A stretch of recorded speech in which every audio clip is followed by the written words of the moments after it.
warahmatullahi wabarakatuh. Alhamdulillah, wassalatu wassalamu ala rasulillah Sayyidina Muhammad bin Abdillah wa ala alihi wa sahbihi wa man sara ala nahjihi ila yaumiddin. Wa asyhadu an la ilaha illallah wahdahu la syarika lah wa asyhadu anna Muhammadan abduhu wa rasuluhu alladzi la nabiyya ba'dahu. Syukur kita panjatkan kepada Allah, salawat dan salam bercurahkan kepada Nabi Muhammad sallallahu alaihi wasallam. Sekarang subuh semakin gelap ya, semakin dulu gitu. Subuh dari dulu gelap gitu. Kayaknya selalu di awal lagi, jadi kajiannya mulai lebih pagi. Pagi hari ini insya Allah kita akan membahas hadis-hadis Nabi berkaitan dengan lanjutan yang kemarin. Jadi dari kitab Subulus Salam karya Imam As-San'ani. Subulus Salam itu syarah Bulughul Maram. Nah ini hadis kitab yang populer ya, kumpulan hadis-hadis Nabi Sallallahu Alaihi Wasallam. Kalau tidak salah sudah sampai hadis 1370 sekarang. Terakhir berarti nomor sebelumnya. Ini tentang perkara-perkara yang halal, haram, dan syubhat. Jadi syubhat itu posisi di antara keduanya. Ini dibacakan dulu ya. An-Nu'man bin Bashir. Jadi hadis ini yang meriwayatkannya adalah Bukhari dan Muslim dari seorang sahabat Nabi namanya An-Nu'man bin Bashir. An-Nu'man bin Bashir radhiyallahu anhu, dari Nu'man bin Bashir radhiyallahu anhu berkata, Sami'tu Rasulullah sallallahu alaihi wasallam yaqul. Aku mendengar Rasulullah sallallahu alaihi wasallam bersabda. Ini hadisnya hadis sahih ya, karena diriwayatkan oleh Imam Bukhari dan Imam Muslim. Jadi kitab yang paling kuat setelah Al-Quran itu adalah Sahih Bukhari. Kemudian Sahih Muslim. Nah kalau digabungkan Bukhari dan Muslim itu hadis yang sangat kuat. Sebetulnya muridnya Imam Bukhari itu banyak. Imam Tirmidzi itu muridnya, Imam Abu Dawud itu muridnya, Imam Ibnu Majah itu muridnya. Tapi yang paling dekat dengan Imam Bukhari itu adalah Imam Muslim. Makanya banyak hadis yang diriwayatkan oleh keduanya, dan hadis yang diriwayatkan oleh keduanya itu adalah hadis yang disebut sebagai hadis muttafaqun alaih, hadis yang disepakati kesahihannya dan jalurnya. Nah dari Nu'man bin Bashir bahwasanya aku mendengar Rasulullah sallallahu alaihi wasallam bersabda, wa huwa Nu'man bi asba'ihi ila udunayhi. Dari Nu'man bin Bashir berkata, aku mendengar Rasulullah sallallahu alaihi wasallam bersabda, di mana Nu'man memasukkan dua jarinya kepada kedua telinganya. Ini wallahu a'lam maksudnya apa? Apakah beliau ingin apa ya? Kan memasukkan jari ke telinga itu kan boleh jadi supaya lebih jelas gitu kan. Tapi boleh jadi wallahu a'lam apa maksudnya. Nah ini apa yang dikatakan oleh Rasulullah, innal halal bayyin wal haram bayyin. Sesungguhnya yang halal itu jelas, wal haram bayyin, dan yang haram itu jelas. Apa definisi halal? Apa definisi haram? Yang halal itu ada dua, halal secara zatnya atau halal bagaimana didapatnya. Haram juga begitu. Haram itu ada yang haram secara zatnya, ada halal haram yang cara mendapatkannya. Babi itu haram, tapi haram secara zatnya. Udah gitu didapat dengan cara maling, berarti haram kuadrat. Jadi haram zatnya, haram cara dapatnya. Artinya artinya ada dua keharaman. Tapi ada boleh jadi yang haram secara zatnya saja didapatnya dengan cara yang halal. Itu kalau babi dibeli, itu haram secara zatnya. Atau kebalikannya, ada yang haram secara cara didapatnya tapi zatnya halal. Ya kayak air minum atau apapun itu yang secara zatnya adalah halal tapi didapat dengan cara mencuri. Nah, itu haram. Halal pun demikian. Halal itu ada halal secara zat, ada halal secara bagaimana didapatnya. Bala-bala itu halal, gehu itu halal.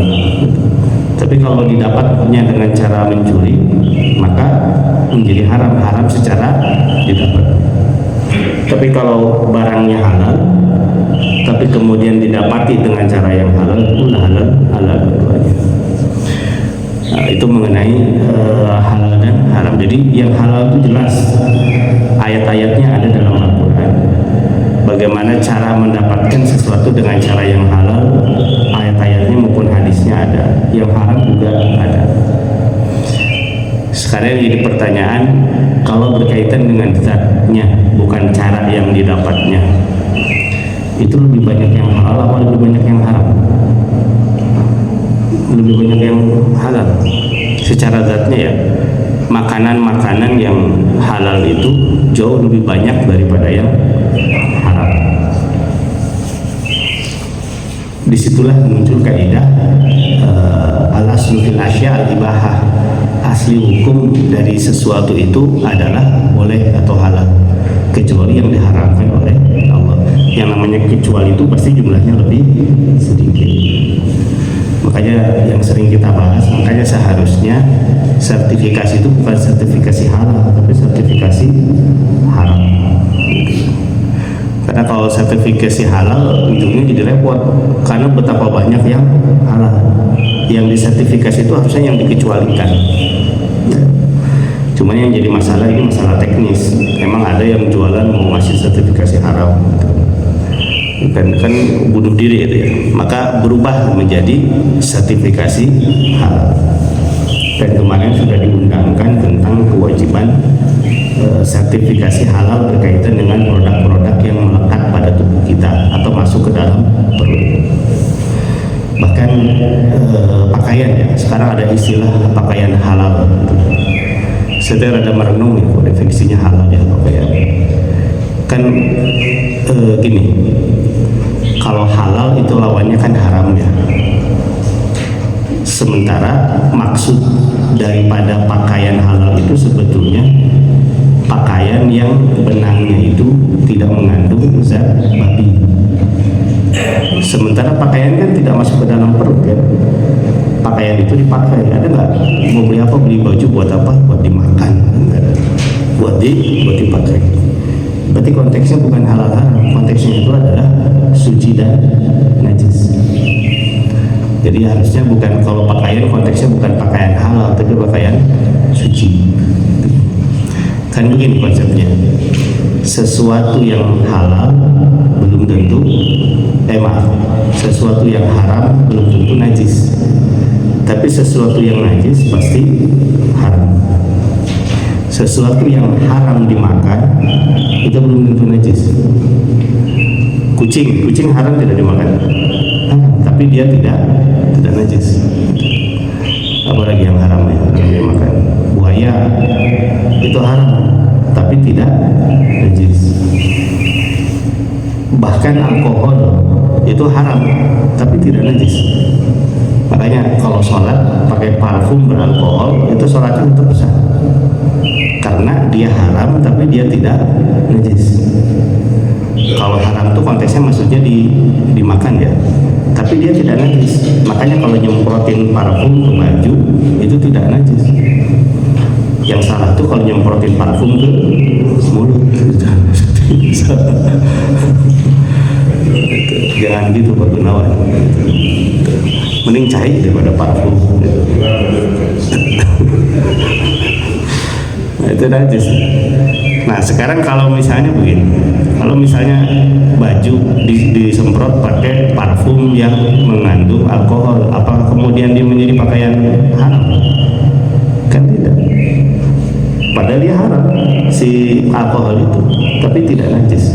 Makanya kan konteksnya itu kalau pakaian itu istilahnya bukan halal haram, tapi istilahnya itu najis atau suci. Nah, babi itu mengandung dua-duanya, dia najis dan dia haram, gitu kan? Babi itu najis dan haram. Sesuatu yang haram belum tentu najis, tapi sesuatu yang najis itu pasti haram.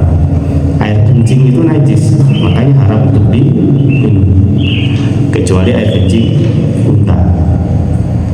Air kencing hewan yang boleh dimakan itu tidak najis, kambing, sapi. Jadi kalau Pak Rubi habis motong sapi, kemudian kecipratan, kemudian dipakai sholat, itu tidak najis. Sholatnya sah. Masalah kotor tidak kotor itu urusan lain ya. Tapi najisnya itu tidak najis kalau kena kotoran hewan yang boleh dimakan. Nah, setiap yang najis itu haram. Kotoran kucing, kotoran babi, kotoran macam-macam itu haram. Nah, sekarang kenapa babi itu haram? Karena Allah mengatakan tentang babi itu fa innahu rijsun, babi itu najis. Maka dia statusnya menjadi haram untuk dimakan. Nah, sekarang kaitannya dengan pakaian. Pakaian itu berarti konteksnya ketika dia kena dengan babi, bukan haram babinya untuk dikonsumsi, tapi karena dia najis untuk dipakai, gitu. Maka artinya bukan pakaian yang halal, tapi pakaian yang suci. Ya, cuman sekarang muncul terminologi baru, lebih enak didengar itu adalah halal. Gitu. Makanya sekarang pakaian pun ada sertifikasi halal. Banyaklah produk-produk, dan kemarin muncul kan undang-undangnya tentang wajib sertifikasi halal. Seluruh yang masuk perut, seluruh yang dipakai itu wajib keluar produk halal, sertifikasi halal. Nah, ini kata Rasulullah, al-halal bayyin, perkara-perkara yang halal itu jelas, dalilnya maupun Quran dan hadis itu jelas. Wal haram bayyin, yang haram juga jelas, dalil-dalilnya. Kemudian kata Rasulullah, wa bainahuma mushtabihat, dan di antara keduanya itu ada yang samar-samar. Nah, ini samar-samar itu berarti bingung, ini apa status hukumnya, halal atau haram. Cuman kalau melihat konteks hadis ini adalah berkaitan dengan bagaimana cara didapatnya. Gitu. Jadi kalau al-halal bayyin, bagaimana cara mendapatkan yang halal itu jelas, dengan bekerja, dengan usaha atau hadiah itu jelas. Wal haram bayyin, yang haram itu juga jelas, mencuri, korupsi itu jelas. Nah, di antara keduanya itu ada yang syubhat. Nah, yang syubhat inilah yang samar-samar. Nah, di antara yang syubhat itu yang kata Nabi SAW, apa kata beliau itu, sesungguhnya sebagian daripada hadiah itu adalah suap, kata Nabi. Sesungguhnya sebagian daripada hadiah itu adalah suap. Mungkin ini yang dijadikan landasan tentang tidak bolehnya seorang pejabat menerima gratifikasi, karena di balik gratifikasi itu ada tuntutan balas budi, yaitu yang namanya maka itu bagian daripada syubhat. Nah, itu adalah perkara-perkara yang syubhat.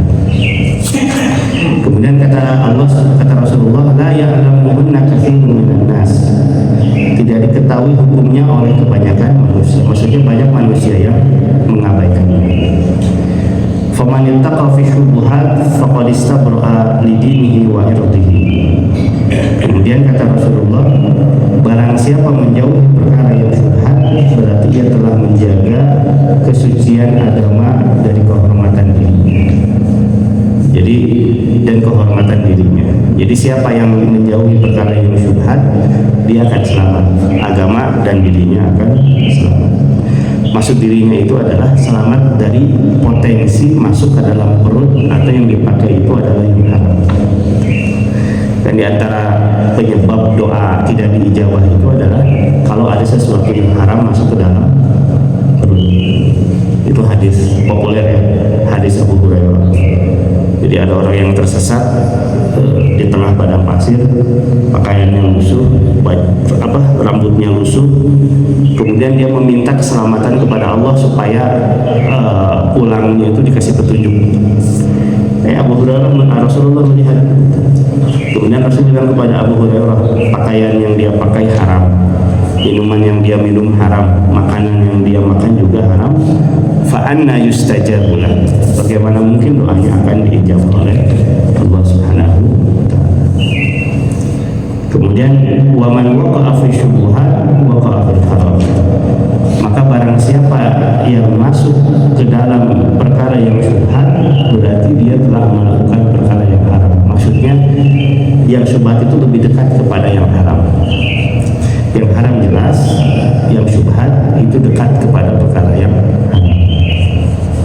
Ini kan baru-baru ini bukan syubhat ya, ini sudah jelas sekarang ya. Ada 3 hakim PN Surabaya yang ditangkap ya, kasus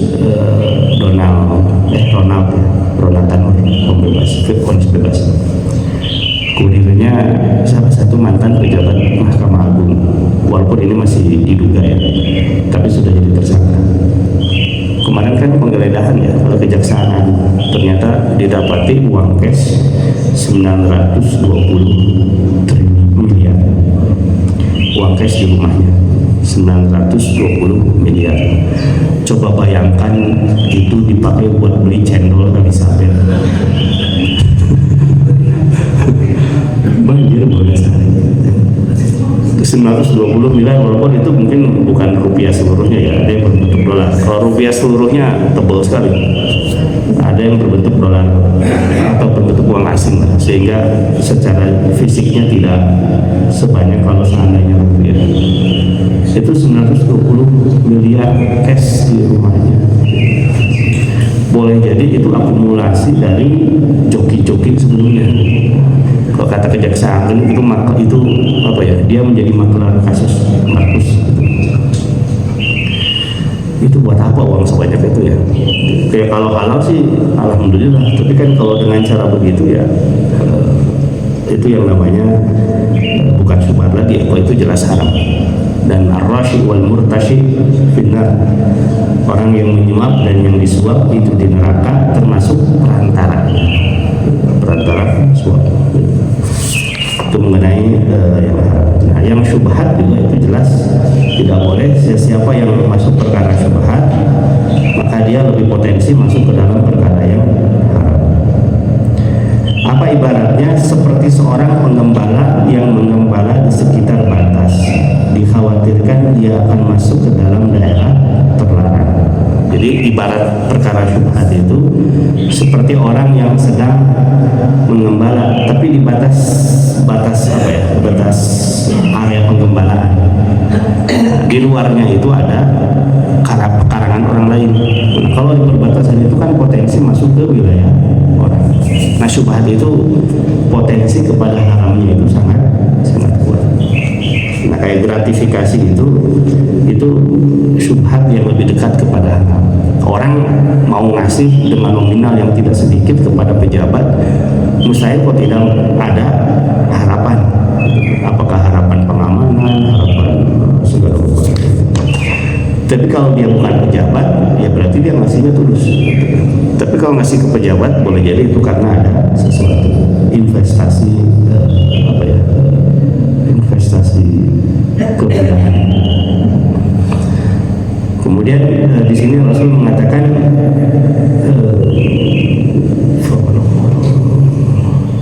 ala wa inna likulli malakin himan, dan ketahuilah bahwa setiap raja pasti memiliki daerah larangan, dan ketahuilah bahwa daerah larangan Allah adalah perkara-perkara yang diharamkan. Artinya itu batas larangannya itu tidak boleh masuk kepada wilayah yang haram. Ketahuilah bahwa pada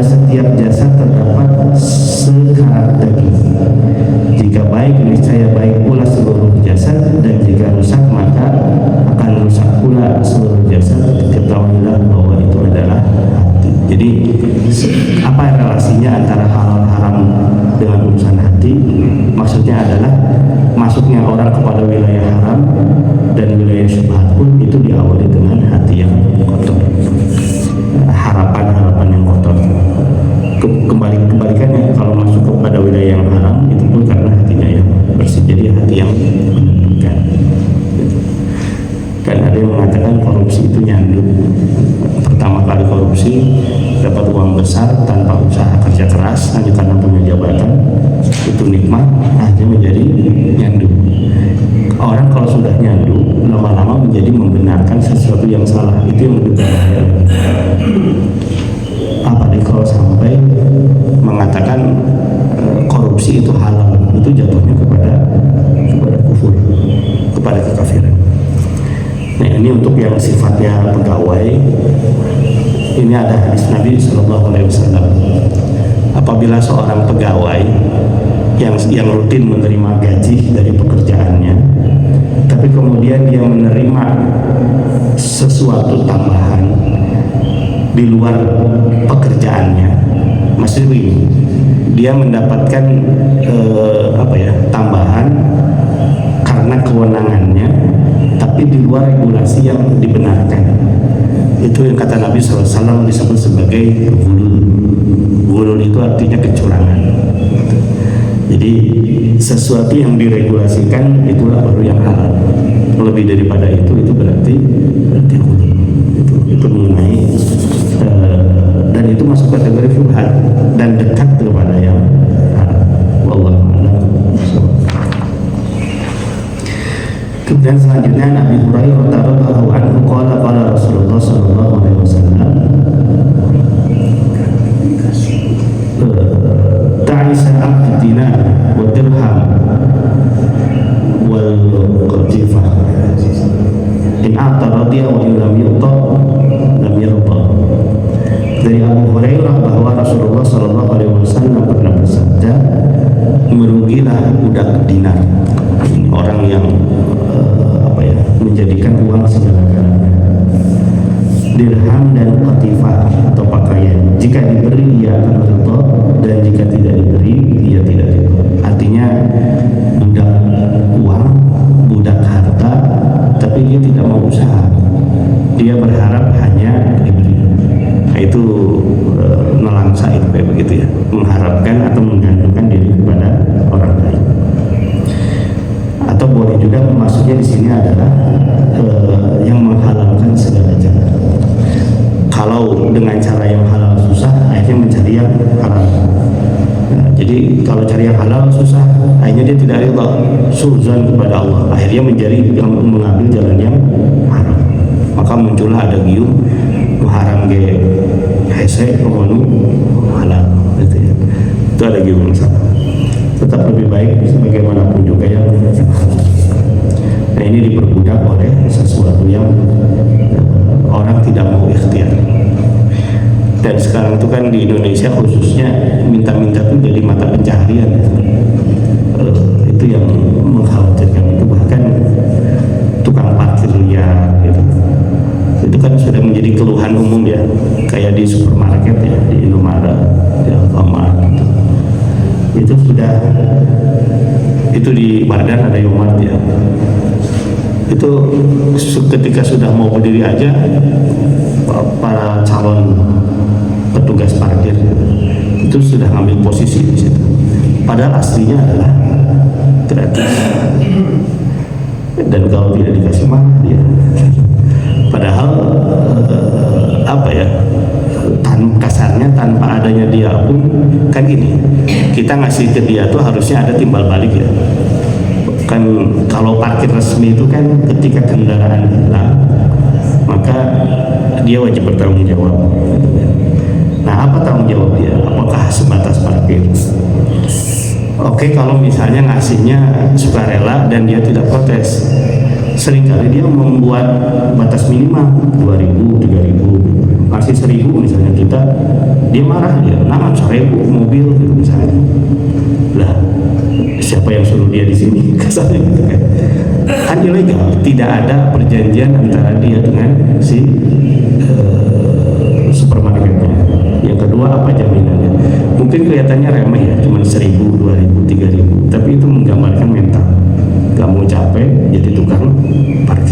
dikatakan seperti itu. Dan curhatannya kan di media banyak ya. Curhatan konsumen tentang perilaku mereka. Kemudian di jalan boneka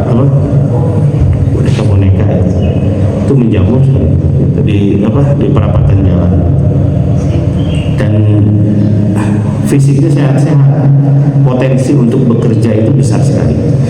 Mungkin di sisi lain mereka sudah capek cari pekerjaan tidak dapat ya. Tapi di sisi lain juga boleh jadi memang malas, akhirnya minta-minta itu menjadi profesi. Nah kalau memang dia secara langsung menjadikan minta-minta sebagai profesi, tidak ada ikhtiar yang lain, itu yang kata Nabi SAW, la yazalu rajulun yas'aluna nas hatta yaumal qiyamah. Ada orang yang kerjanya itu minta-minta sampai hari kiamat. Falaisa fi wajhihi miz'atun minal lahm. Nanti di akhirat ketika dibangkitkan, di wajahnya itu tidak ada dagingnya. Itu gambaran betapa dulu ketika di dunia dia tidak punya malu, minta-minta padahal sehat. Apalagi pakai kain celeng. Kemudian pembangunan masjidnya ternyata ada di Jawa Tengah, jauh-jauh ke Bandung. Ongkosnya aja itu sudah berapa. Nah itu jadi menghalalkan segala cara dengan berbagai macam cara. Itu hamba dunia dipermudah. Tapi kalau ikhtiar mencari rezeki yang halal, itu baru diperintahkan. Apa kata Allah itu? Kata Nabi, innallaha yuhibbul 'abdal muhtarif. Allah itu suka kepada hambanya yang berdikari. Faman kadda 'ala 'iyalihi kana kal mujahid fi sabilillah. Siapa yang lelah mencari nafkah untuk keluarganya, maka dia seperti mujahid di jalan Allah. Kalau ikhtiar seperti itu diperintahkan ya. Ni'mal mali salih fil abdi salih. Sebaik-baik harta itu adalah harta yang ada dalam genggaman orang saleh.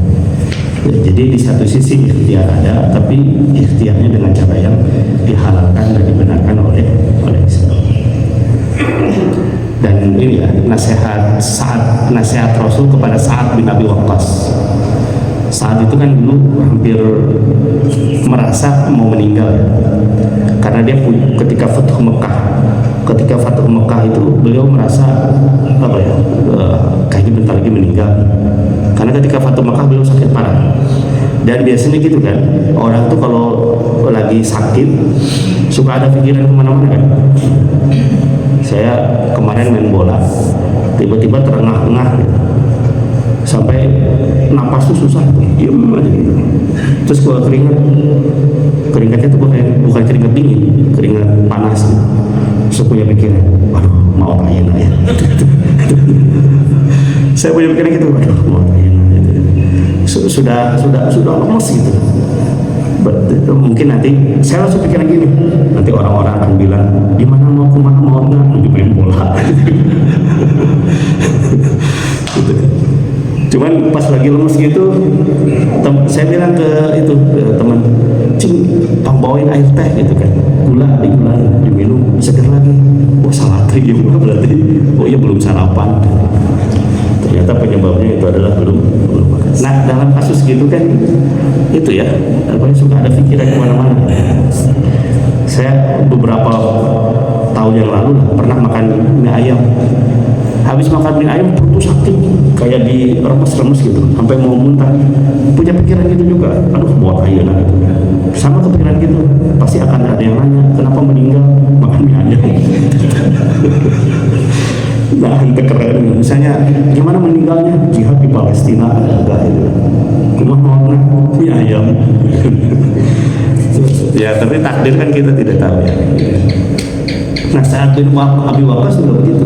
Ketika menjelang sakit, beliau merasa mau meninggal.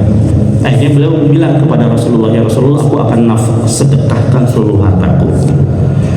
Akhirnya kata Rasulullah, jangan. Karena engkau punya ahli waris yang harus diperhatikan.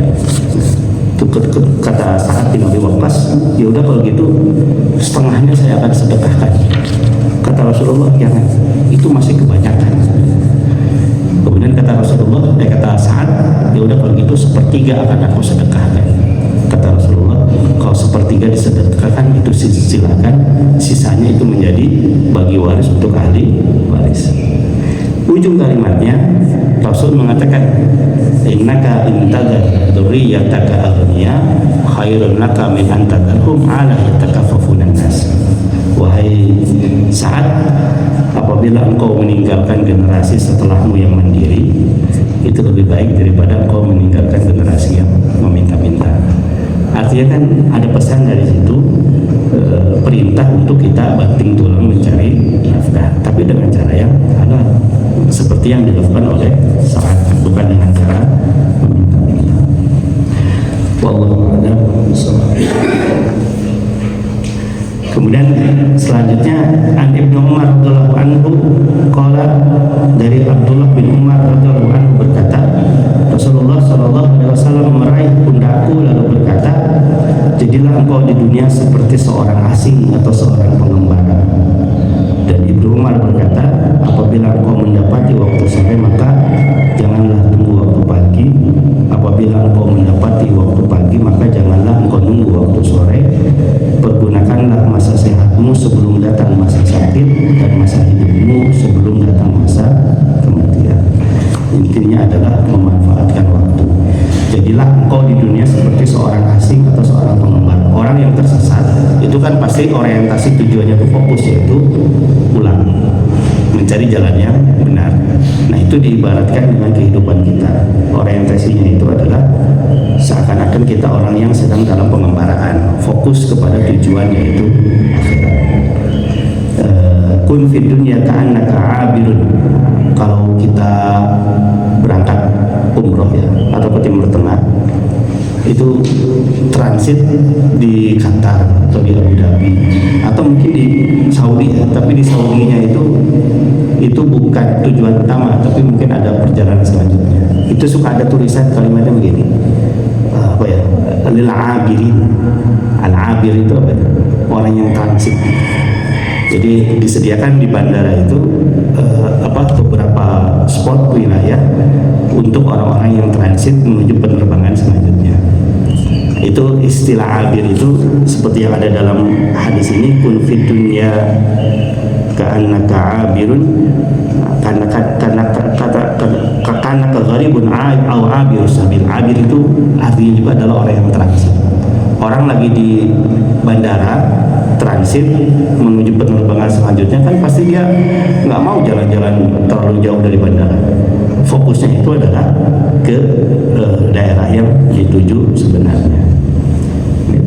Kemudian kata Nabi, apabila engkau mendapati waktu sore maka janganlah tunggu waktu pagi. Artinya amal soleh itu jangan ditunda, karena kita tidak tahu kapan kita akan mati. Apabila engkau mendapati waktu pagi maka janganlah engkau tunggu waktu sore. Kalau pagi ada kesempatan amal soleh, jangan ditunda ke sore. Gunakanlah masa sehatmu sebelum datang masa sakit, dan masa hidupmu sebelum datang.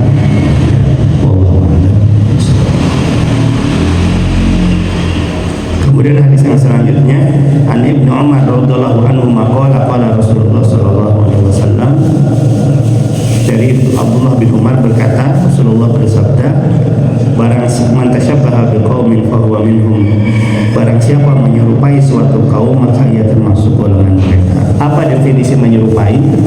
Menyerupai itu maksudnya adalah menyerupai dengan pakaian yang menjadi khas mereka. Tapi kalau itu pakaian yang sifatnya umum, itu tidak masuk kategori tasyabbuh. Saya pakai topi yang merah, Sinterklas ya, pakai topi Sinterklas, pakai baju pendeta, itu tasyabbuh. Tapi kalau misalnya saya pakai jas, pakai dasi, enggak, karena walaupun itu orang Kristen ibadah pakai itu ya umatnya, karena itu pakaian umum. Nah, kemudian ada yang ketika ke gereja pakai itu, karena ada sebagian kalangan yang tidak mau pakai dasi, tidak pakai jas tapi tidak mau pakai dasi. Alasannya pakai dasi itu bagian daripada pakaian umat tertentu, padahal enggak, dia sudah menjadi pakaiannya. Antasyabah biqaumin fahuwa minhum, atau menyerupai mereka daripada ritual-ritual yang biasa mereka lakukan. Jadi tidak boleh. Atau naudzubillah, kita pun ikut latah mengucapkan salam-salam yang mereka lakukan. Ini Saya suka paling risih itu kalau ada orang rajin sholat, rajin ke masjid, ibadahnya bagus, tapi demi toleransi semua salam diucapin. Assalamualaikum warahmatullahi wabarakatuh, salam sejahtera, Om Swastiastu, Namo Buddhaya, salam kebajikan, Rahayu. Itu jadi latah diucapkan. Kemarin ketika pelantikan presiden kita yang baru di MPR itu, saya sampai menghitung pejabat mana saja yang mengucapkan. Ketua MPR-nya mengucapkan, presidennya itu sudah jelas ya, dari dulu mengucapkan. Itu kumaha, latah itu. Yang namanya salam agama itu pasti syarat dengan pengagungan kepada yang dianggap agung dalam agama tersebut. Assalamualaikum itu kan salamnya pakai alif lam ya. Assalamualaikum, keselamatan dari Allah. Allah yang maha pemberi keselamatan. Sekarang kayak Om Swastiastu, Namo Buddhaya, itu pasti syarat akan ada pujian. Om Swastiastu kan apa, demi Dewa Wedi, itu Om Swastiastu. Namo Buddhaya juga demi Buddha. Kita sholat mengucapkan asyhadu an la ilaha illallah ketika tahiyat, tapi ketika bermuamalah kita mengucapkan Om Swastiastu, Namo Buddhaya. Sudah cukup, assalamualaikum, selamat siang, sudah cukup ya. Nah, itu latah kita seakan-akan kalau tidak mengucapkan itu tidak toleran. Itu jadi hati-hati jangan sampai tasyabbuh. Kemudian yang terakhir, An Ibnu Abbas qala kuntu khalfan Nabi sallallahu alaihi wasallam yauman qala ya gulam. Kata Ibnu Abbas, aku pernah berada di belakang Rasulullah dan kemudian Rasul mengatakan, ya gulam, wahai anakku, wahai anak muda, ihfadillah yahfadka, jagalah Allah. Maksudnya adalah jagalah perkara-perkara yang haram, jangan sampai masuk ke wilayahnya. Yahfadka, maka Allah akan menjagamu. Ihfadillah tajidhu tujahaka, jagalah Allah, hukum-hukum Allah, maka engkau akan mendapati Allah di hadapanmu. Artinya engkau akan mendapati Allah ketika engkau dalam kondisi susah atau berharap. Fa idza sa'alta fas'alillah, apabila engkau meminta maka mintalah kepada Allah. Fa idza sta'anta fasta'in billah, engkau minta tolong maka mintalah kepada Allah. Ini sebetulnya hadisnya panjang ya, tapi dicukupkan oleh Imam Syukani dalam sampai bab ini. Ini pun penambahan tauhid ya kepada Allah Subhanahu wa taala, meminta kepada Allah, tidak boleh ada perantara. Wallahu a'lam bishawab. Bapak dan Ibu yang Allah muliakan, ini 5 hadis yang kita bahas pada pagi hari ini, mudah-mudahan bermanfaat. Sebelum ditutup, barangkali ada yang mau menambahkan.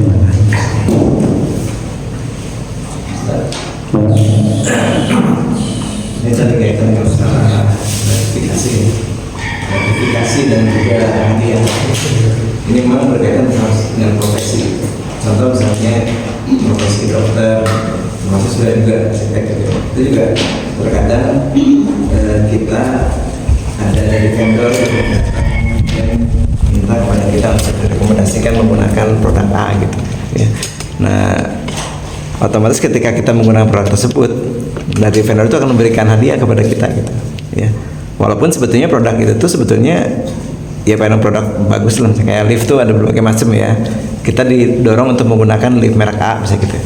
Akhirnya kita dorong pakai merek A tersebut, akhirnya dipakai itu. Dan kita mendapatkan biasanya ada factory visit lah gitu ya. Jadi kita mengunjungi lokasi pabriknya ada di Cina, di segala macam tempat lah gitu.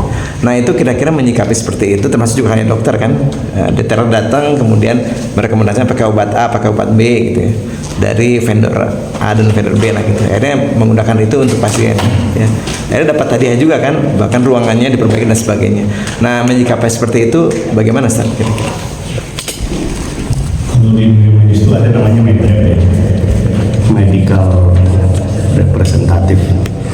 Jadi datang dari pabrik ya, utusan dari pabrik datang ke dokter, kemudian tolong direkomendasikan obat saya ini ke pasien, otomatis ada imbalan. Saya lagi mikir apakah itu bagian daripada gratifikasi, atau yang kedua, apakah ini bagian daripada membangun relasi bisnis. Kalau saya kok lebih cenderung yang kedua ya Pak ya. Artinya begini, ini kan produknya sudah jelas ada ya dengan bisnis ini. Nah kemudian si pabrik ini menjadikan dokter itu contohnya sebagai mitra bisnis, dan obat ini memang untuk penyakit yang didiagnosis oleh dokter. Jadi dokter itu dijadikan partner bisnis daripada si pabrik. Yang namanya partner bisnis ya pasti akan diberikan keuntungan. Beda kasusnya dengan begini misalnya, pejabat penentu tender ya, atau misalnya hakim lah, atau misalnya jaksa, kan itu tidak ada nilai bisnis di situ, tapi kebijakan di situ kan. Saya datang ke pengadilan, saya sebagai pengacara misalnya ya, datang ke pengadilan, saya tidak sedang beracara di pengadilan, cuman saya kenal dengan ketuanya, dengan hakim-hakimnya, saya ajak mereka golf, kemudian saya ajak mereka makan di rumah sakit, rumah makan mewah, kemudian saya kasih uang. Kalau itu kan tabungan utang budi ya, tabungan utang budi, sehingga nanti kalau saya sebagai pengacara beracara, hakim itu jadi utang budi ke saya, udah dikasih akhirnya dimenangkan. Kan tidak ada nilai bisnis di situ, tidak ada produk nilai bisnis di situ. Tapi kalau pabrik kemudian dia produksi obat, dan obatnya misalnya memang jelas untuk penyakit tertentu yang didiagnosis oleh dokter, nah menjadikan dokter sebagai mitra bisnis ya, karena dokternya siap sebagai mitra bisnis dan memang obatnya memang betul untuk penyakit A, kan wajar kalau dalam bisnis ada upah gitu. Kalau tidak ada upah itu namanya dinas sosial gitu. Itu kan bisnis. Itu yang saya tangkap ya secara teknis ya. Kalau saya sih melihat di situ kayaknya ada nilai bisnisnya di situ Pak. Jadi kalaupun misalnya menerima hadiah, hadiahnya itu dibahasakan mungkin itu bentuknya bentuk fee daripada dia memasarkan obat tersebut. Gitu. Saya nggak tahu kan itu pun sepertinya di hukum positif kan tidak dipersalahkan kan.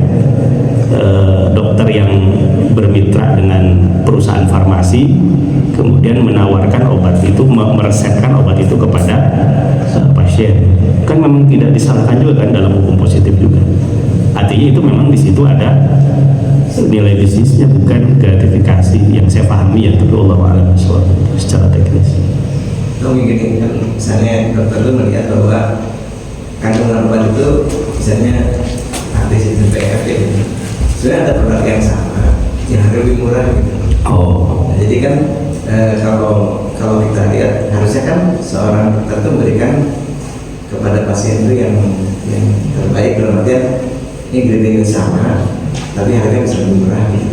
Jadi karena tadi sudah direkomendasi ini sehingga berarti ya kalau biayanya kan lumayan, kalau ini harganya 2 juta, ini harganya 200.000 kan lumayan.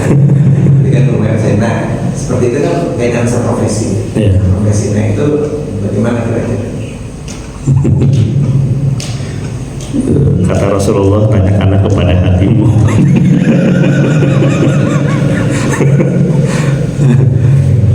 Tapi gini Pak, punten ini kaitannya dengan obat ya. Secara kualitas kira-kira yang murah dengan yang bagus, yang mahal itu ada perbedaan nggak? Kan seringkali yang mahal itu kan populernya disebut dengan obat paten ya, yang murah itu generik. Dan saya nggak tahu ya, ini masalah paten generik itu apakah itu sebatas sugesti aja atau apakah memang betul gitu. Cuman mungkin itu apa ya, rasa tapi didasari sugesti juga mungkin ya. Seringkali orang itu lebih merasa cepat sembuh kalau pakai obat paten, bukan BPJS gitu. Tapi wallahu a'lam bishawab. Kalau kualitasnya memang beda, antara yang paten, yang mahal dengan yang murah, kalau menurut saya sih nggak ada masalah. Cuman mungkin itu yang menjadi catatan seandainya obatnya sama, kualitasnya sama. Wallahu a'lam bishawab. Jadi kesimpulannya tadi Pak, kata Rasulullah.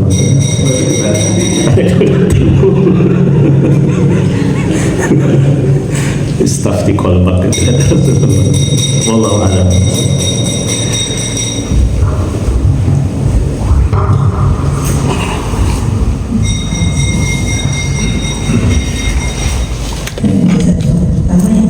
Ini catatan saya, seperti saya catatan tanggal 28 September itu hadisnya sampai 1358 ya.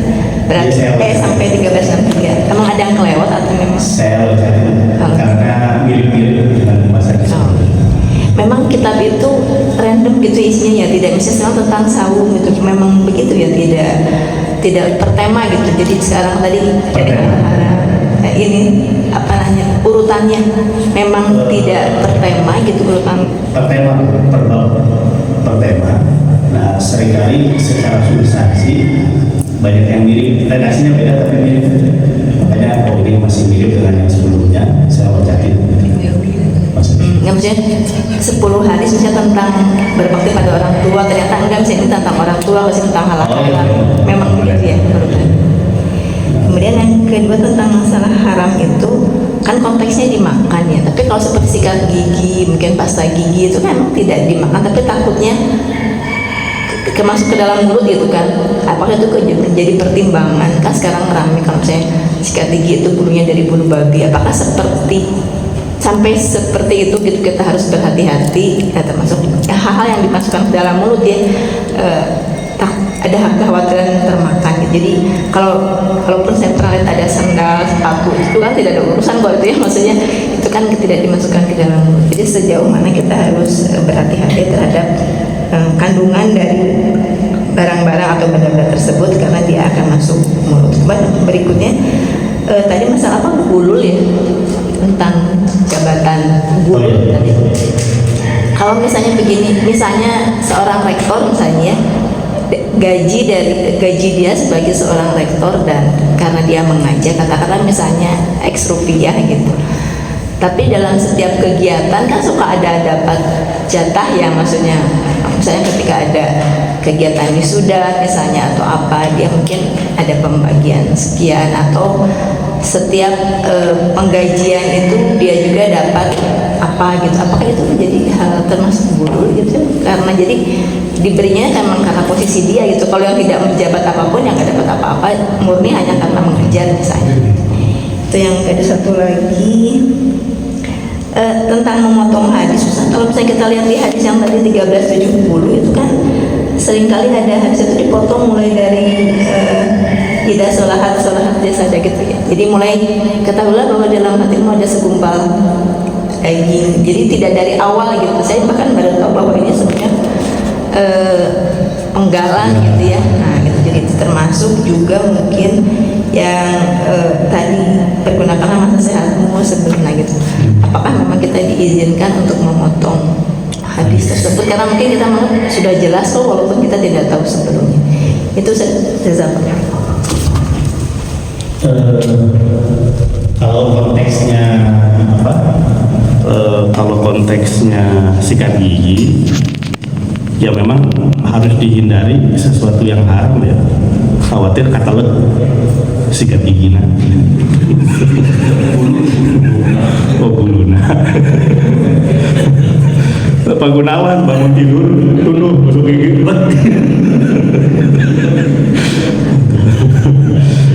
Nah, itu jadi harus sesuatu dipastikan. Yang dekat-dekat dengan mulut itu ya dimaksimalkan yang halal dan maksimalkan bukan yang najis, karena kalau najis itu sudah pasti haram.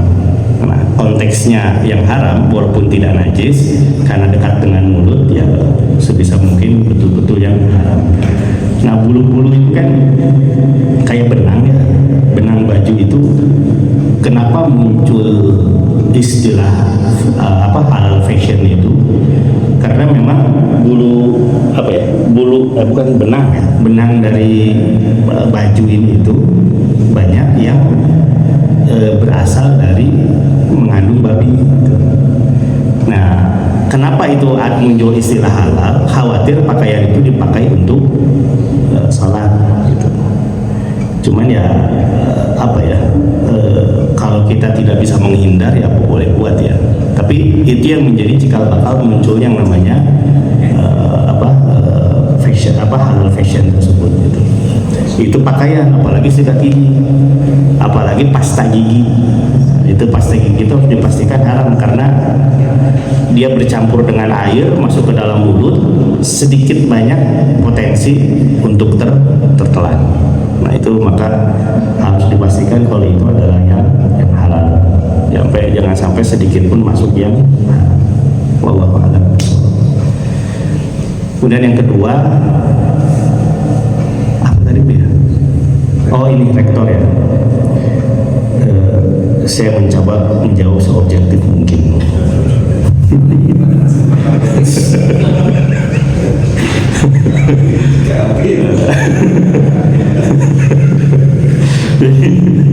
Jadi gini, selama itu diregulasikan itu halal.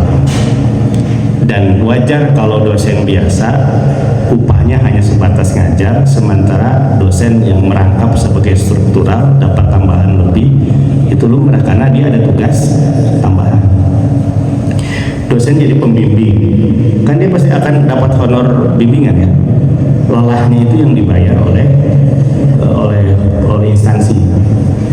Rektor ya dia memimpin semua pasukan di kampus, bebannya berat yaitu ditambah, dan juga beberapa kegiatan yang berkaitan dengan jabatannya. Selama itu regulasinya jelas, dibenarkan, itu berarti halal. Yang tidak boleh itu tadi kita menerima sesuatu dari pihak ketiga berkaitan dengan jabatan kita dengan maksud tertentu dari dia kepada kita, walaupun tidak ada langsung, dia hanya ngasih saja, tapi kita paham dia ngasih ke kita itu maksudnya nanti kalau ada sesuatu kita kasih kemudahan. Nah itu masuk kategori gratifikasi. Murid mahasiswa ngasih ke dosen, tapi tepuk buku ngasih gitu, mendekati UTS UAS, ada maksud gitu. UTS UAS itu mengharapkan mahasiswa dapat syafaat dari kita. Syafaat nilai gitu kan. Nah itu masuk kategori gratifikasi, walaupun ngasihnya apalagi sebelum ujian. Itu ngasihnya boleh jadi bentuknya berbentuk potensi suap di situ. Nah itu yang tidak boleh. Karena itu ngasihnya dari pihak lain, bukan dari instansi yang kita bekerja di dalamnya. Nah itu mengenai hal. Tapi kalau kayak rektor tadi wisuda dan itu ada klausul, rektor kalau melantik mahasiswa wisuda dapat honor, ya itu memang dibenarkan dan itu halal. Hakim di satu sisi dapat gaji, tapi di satu sisi setiap ketokan palu putusan dapat sekian rupiah. Itu kalau memang sudah jadi regulasi, yaitu menjadi sesuatu yang halal.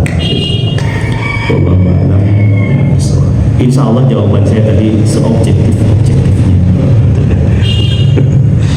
Kemudian yang ketiga berkaitan dengan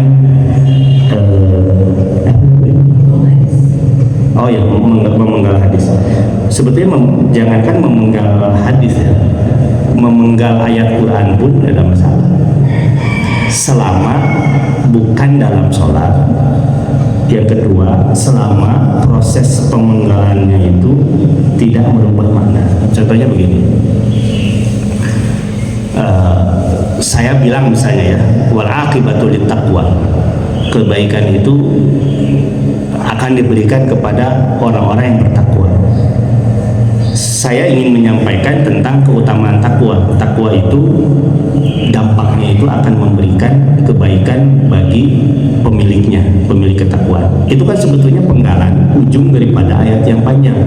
Wa amur ahlaka bis-sholati wastabir 'alaika wa amur ahlaka bis-sholati wastabir 'alaiha la nas'aluka rizqa nahnu narzuquka. Perintahkanlah keluargamu untuk sholat dan perintahkanlah mereka untuk sabar.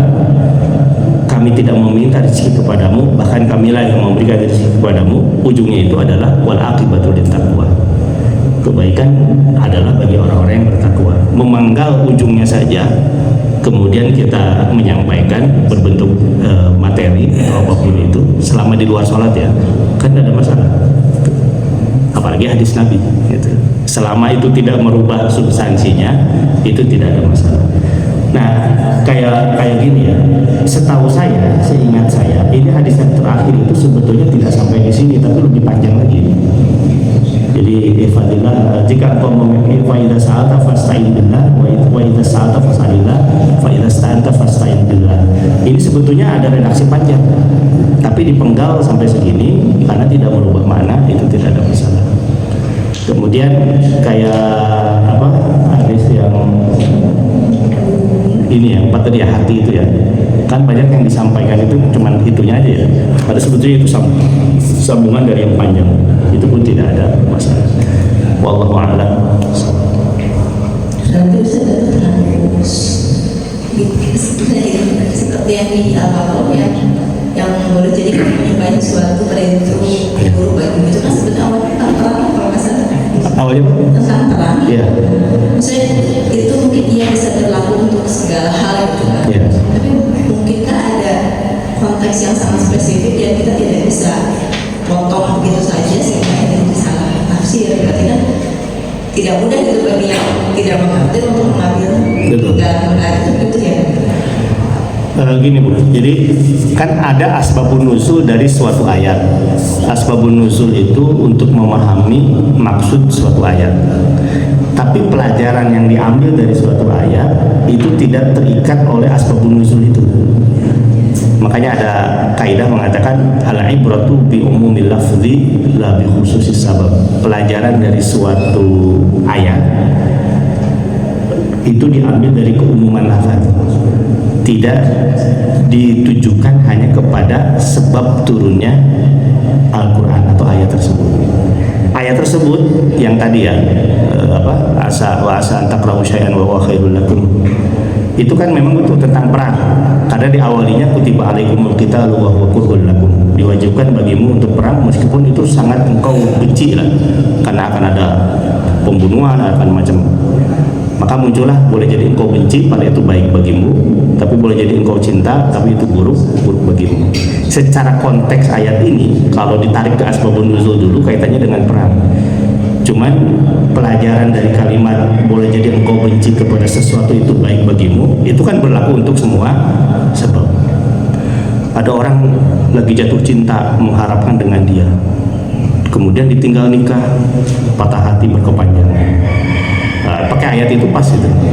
Wa anta syai'an wa huwa wa anta tuhibbu syai'an wa huwa syarrun lakum. Wallahu a'lam. Mangga Mas.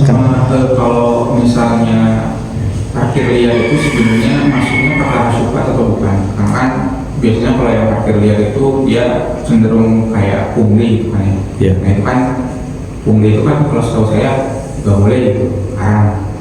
Dan yang kedua itu kalau misalnya ada seorang karyawan di satu supermarket yang ketika event Natal itu mereka pakai pakaian juga seperti topi sinterklas gitu. Apakah itu termasuk pada menyerupai atau bukan?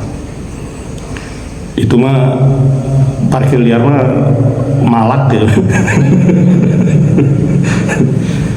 Di satu sisi kita pun bingung ya, di satu sisi mungkin mereka tuh gitu karena sulit cari kerjaan gitu kan. Tapi di sisi lain kadang-kadang sikapnya mengecewakan gitu. Liar tapi menentukan tarif dan tidak ada tanggung jawab kalau terjadi sesuatu gitu. Hanya sekedar formalitas gerakan tangan gitu kan. Ya ujungnya tergantung kepada kita ya. Kalau kita ridho, kita ikhlas, ya itu halal bagi dia. Tapi kalau itu menjadi beban bagi kita, dampaknya boleh jadi kepada dia juga. Dia konteksnya seperti memalak seperti itu. Itu karena setiap pengkolan, setiap itu jumlahnya kecil, cuman apa ya? Jadi kayak budaya gitu, budaya meminta-minta. Itu yang kayak begitu. Kemudian yang kedua, gini. Ada konteks di mana kita menggunakan topi itu dengan dengan sukarela, dengan penuh kesadaran. Ada konteks di mana pakai itu tuh karena memang keterpaksaan. Kayak beginilah, seorang muslimah pakai jilbab, tapi bekerja di rumah sakit Boromius. Apa yang pertama kali dilakukan sampai di sana? Copot copot jilbab, kan nggak boleh. Dia copot jilbab karena kesukarelaan, karena keterpaksaan. Ya syukur-syukur sih kalau misalnya ada lapangan pekerjaan di tempat yang lain, itu lebih bagus ya. Cuman seringkali mereka tuh bertahan gitu tuh karena memang tidak ada pilihan lain, cari bekerja di tempat lain susah, maka itu dicopot dengan penuh keterpaksaan. Memang mungkin ada yang mengambil jalan ini ya, jalan penuh keyakinan. Nah, insya Allah ini keluar dari sini pun Allah akan menjamin sesiapa yang taat. Ya syukur-syukur bisa seperti itu ya. Dan Allah tidak akan mengecewakan. Cuman kan iman seseorang tuh seringkali tidak sekuat itu ya. Harapan kecilnya pengen pakai jilbab, tapi kondisi ekonomi sudah terbayang keluar dari sini jalannya entah kemana itu, maka harus dibuka. Kalau dikatakan apakah ini dosa atau tidak, ya jelas itu dosa gitu kan. Tapi kan di situ ada unsur keterpaksaan, mudah-mudahan dikurangi oleh Allah. Kayak gitu juga pakai topi. Kerja di supermarket ketika datang Natal itu sudah diwajibkan pakai itu. Hati kecilnya menolak, tapi karena dipaksa, kalau tidak mau pecat ya apa boleh buat gitu. Ya dalam kondisi gitu, di situ perang ya. Ya mudah-mudahan itu ada ampunan dari Allah. Ya kalau dikatakan dilarang, ya sebetulnya dilarang, nggak boleh gitu kan. Nah, itu diharamkan pakai pakaian yang seperti itu. Untung pakai topinya aja, coba pakai jubah pendeta. Jadi ngelayanin konsumen dia coba salib gitu kan. Untung begitu. Wallahu a'lam. Itu masih ada ganjalan tentang kaitan dengan tadi yang belum jadi menurut kamu itu buruk tapi baik itu bagi Allah. Berkaitan dengan kondisi rumah tangga yang ada sekarang, kita coba ngobrol dengan beberapa alumni yang kamu sudah siap belum untuk nikah, dia bilang takut bertemu dengan orang yang salah gitu kan, sekarang gitu. Jadi bagaimana menyikapinya ketika misalnya itu sudah ikhtiar dengan cara terbaik dan sebagainya, kemudian kan bisa jadi oleh wartawan dia tidak tahu persis siapa itu siapa, walaupun mungkin lewat media itu disampaikan yang baik-baik saja gitu. Maka dia tuh bilang gini, kalau lihat dari depannya saya nggak secara depan itu memang baik, tapi saya tahu di belakangnya dia tuh nggak kayak gitu gitu, sehingga dia tuh takut kalau saya menikah dengan dia, takutnya ternyata dia tuh hanya kamuflase aja gitu. Nah ketika misalnya kita sudah ikhtiar dengan cara terbaik dan cara dan sebagainya, tapi ternyata dia itu tidak baik gitu, kemudian akhirnya terjadi perceraian misalnya, apakah itu ujung-ujungnya ya ini pasti ada ke situ aja gitu tadinya, atau harus sampai mana gitu ikhtiarnya agar tidak menemukan pasangan yang salah. Karena kan ada orang yang akhirnya setelah gagal pernikahan, saya nggak mau nikah lagi karena saya melihat kemarin saya nggak punya orang yang sama. Itu kegalauan para gadis gitu kan ketika itu gimana menghadapi kondisi seperti itu. Ya sekarang tuh memang laki-laki yang benar itu jumlahnya sedikit, kebanyakan tidak benar, makanya itulah saya nggak pernah suka lihat gitu lah laki teh. Tapi yang baik juga banyak tuh, Pak Gunawan. Ya memang gini ya mungkin ya, karena memang kultur di kita itu bukan kultur ya, bukan kultur di kita aja, fitrah wanita itu kan lebih cenderung pasif ya, yang dominan mencari itu memang kebanyakan adalah laki-laki. Makanya kenapa kan dalam Islam itu yang perempuan itu istilahnya yang memilikinya itu adalah ayahnya, yang menikahkan itu adalah ayahnya. Beda dengan laki-laki kan nikah sendiri karena memang dia berselancar sendiri laki-laki. Tapi kalau perempuan rasa malunya tinggi dan itu fitrah yang Allah berikan. Maka ada yang namanya wali. Makanya yang paling tanggung jawab mencarikan jodoh bagi seorang anak wanita itu adalah ayahnya. Yang merugi itu seandainya seorang anak perempuan ini tidak punya figur bapak yang bisa menilai calon suaminya itu baik atau tidak gitu. Akhirnya dia pada akhirnya menjadi kebingungan sendiri. Sementara sementara dia perempuan yang tidak sebebas laki-laki, tanda petik bebas ya, lebih leluasa laki-laki, tidak seleluasa laki-laki. Kondisi itulah yang menyebabkan galau. Ya gini, punten. Jadi gunakan hadis Nabi. Nabi mengatakan kalau engkau ingin tahu karakter seseorang, cari tahu bagaimana teman sekitarnya. Orang itu pasti akan tidak jauh beda dengan kawan-kawan sekitarnya. Orang baik itu pasti akan dilingkari oleh orang baik. Tapi orang tidak baik kemungkinan besar dilingkari oleh orang yang tidak baik. Itu kata Nabi kan. Mungkin itu yang bisa digunakan oleh seorang perempuan. Lihat calon suaminya, kawan dekatnya siapa, apalagi sekarang zaman medsos ya. Lihat komunikasinya, kalau dia memang aktivis medsos gitu, yang paling dekat siapa, bahasa komunikasinya gimana, itu bisa menjadi cerminan. Kalau sampai sudah tahap yakin bahwasanya ini cocok calon imam yang diharapkan, terus menikah, di tengah pernikahan ternyata di luar ekspektasi, hingga akhirnya tidak ada solusi kecuali perceraian. Perceraian itu bukan berarti aib. Kalau memang tidak ada solusi selain perceraian ya, Rasul pun pernah menceraikan istrinya, sahabat Nabi pun banyak yang cerai. Itu kalau sudah mentok sekali. Tapi kalau masih bisa dimediasi, masih bisa baik, ya itu lebih baik gitu. Nah itu memang kondisi wanita ya. Apalagi sekarang katanya perbandingan laki-laki dan perempuan itu, laki-laki ada berapa ya? Ada sekian miliar, perempuan itu ada testimoni ke saya itu. Jadi dari sekian, saya HP-nya nggak dibawa lagi. Dari sekian laki-laki yang ada itu, laki-laki itu pertama jumlahnya lebih sedikit daripada perempuan. Dan dari laki-laki yang ada itu 10%-nya itu adalah gay, 35%-nya itu adalah saudara, kemudian ada juga yang pengangguran. Sehingga dapat disimpulkan sekarang itu perbandingannya sudah 1:8 gitu, laki-laki dan perempuan.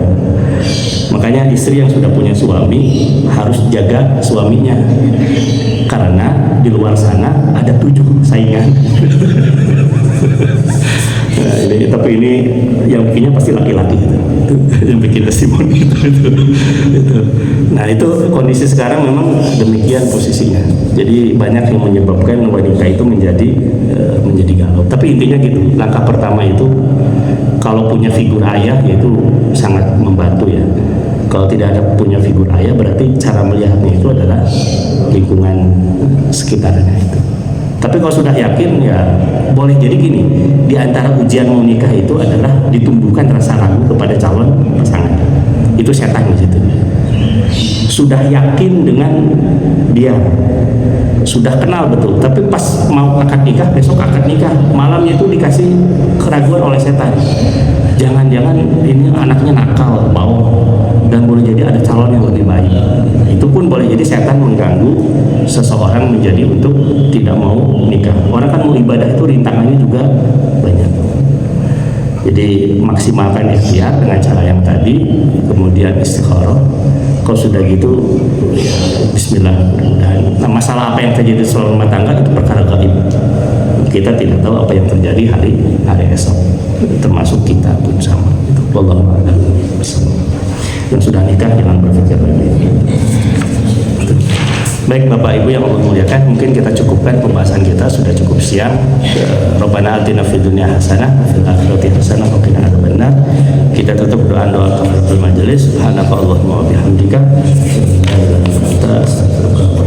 Assalamualaikum warahmatullahi wabarakatuh.